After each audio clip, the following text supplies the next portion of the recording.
प्रथमोऽध्यायः। धर्मक्षेत्रे कुरुक्षेत्रे समवेतायुयुत्सवः मामकाः पाण्डवाश्चैव किम कुर्वता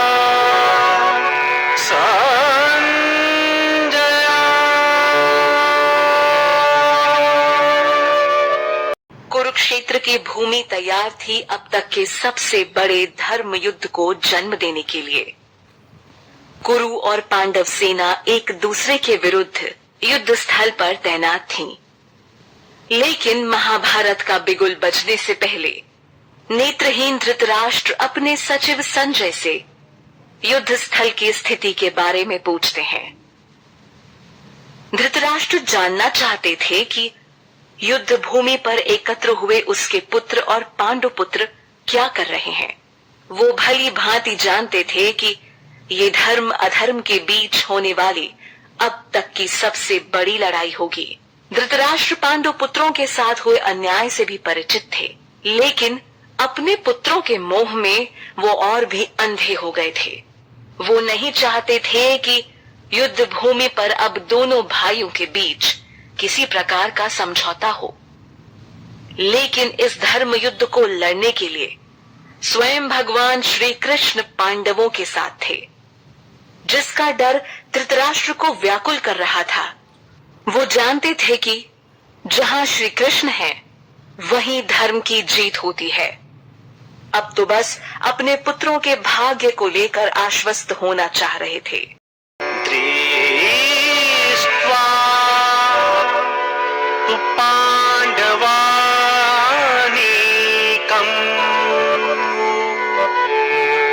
व्यूढम् दुर्योधनस्तदा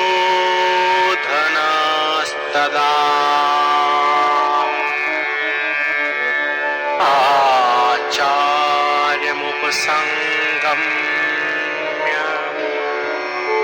राजा वचनम् ब्रवीत्।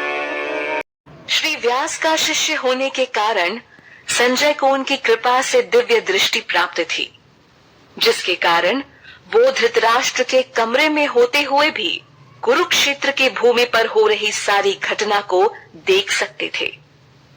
धृतराष्ट्र के सवाल का उत्तर देते हुए संजय ने उन्हें बताया कि हे राजन, पांडवों की व्यूह रचना को देखने के बाद राजा दुर्योधन अपने सेनापति द्रोणाचार्य के पास गए, जहां वो उनसे ये शब्द कहते हैं। दुर्योधन के पास एक विशाल और शक्तिशाली सेना थी। इसके बावजूद भी पांडवों की व्यूह रचना देख वो अपने गुरु व सेनापति द्रोणाचार्य के पास गया। अधर्मी दुर्योधन के दिल में पैदा हुए डर की यह पहली निशानी थी। वो अच्छे से जानता था कि पांडवों के खिलाफ युद्ध आसान नहीं होगा। पांडवों का यह व्यूह उसे अपना काल बनता नजर आ रहा था।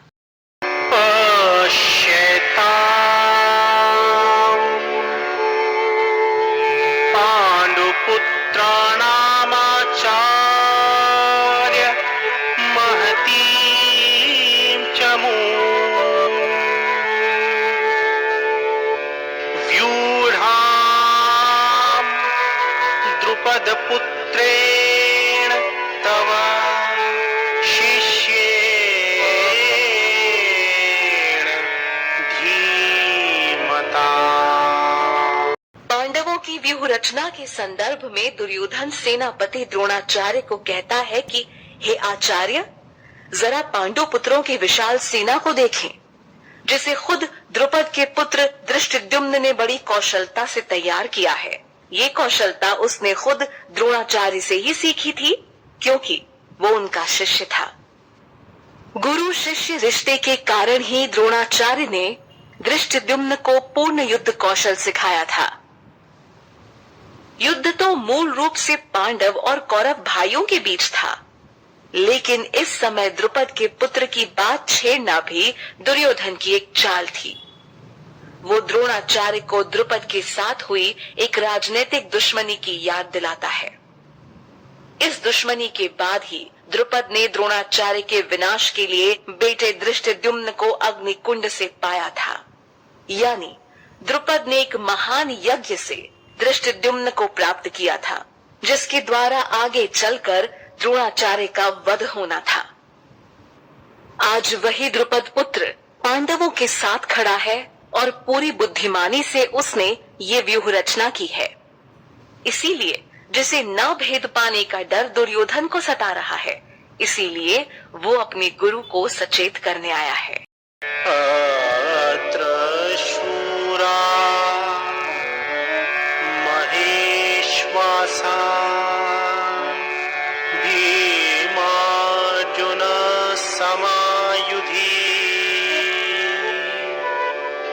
युयुधानो विराटश्च द्रुपदश्च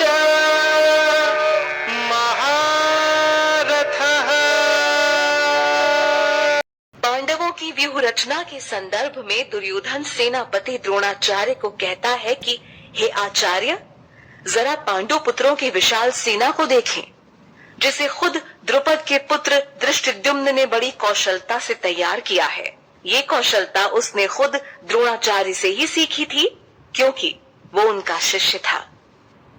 गुरु शिष्य रिश्ते के कारण ही द्रोणाचार्य ने धृष्टद्युम्न को पूर्ण युद्ध कौशल सिखाया था।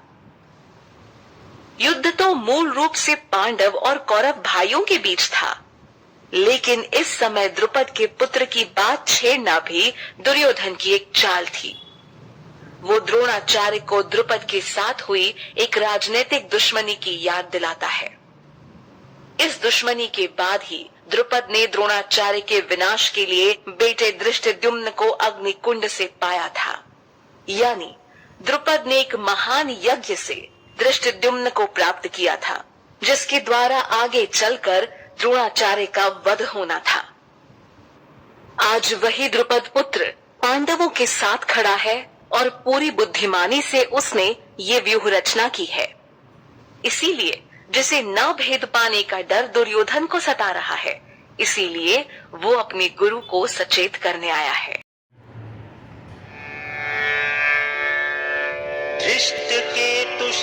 धृष्टकेतुश्चकीतानः